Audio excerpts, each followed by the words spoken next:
कि शौहर के रिश्तेदारों से वही रवैया अख्तियार करना चाहिए जो अच्छा रवैया शौहर ने अख्तियार किया। जो औरत शौहर के रिश्तेदारों के लिए अच्छी नहीं, वो शौहर के लिए कैसे अच्छी हो सकती है।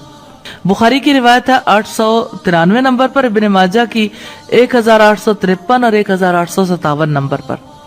तीसरी बात यह कि शौहर की नाशुक्री से बचना चाहिए कि शौहर की नाशुक्री जहन्नम में ले जाने का सबब है।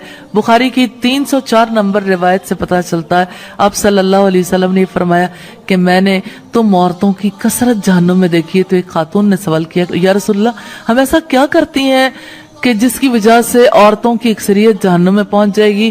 तो आप सल्लल्लाहु अलैहि वसल्लम ने फरमाया कि तुम शौहरों की नाशुक्री करती हो।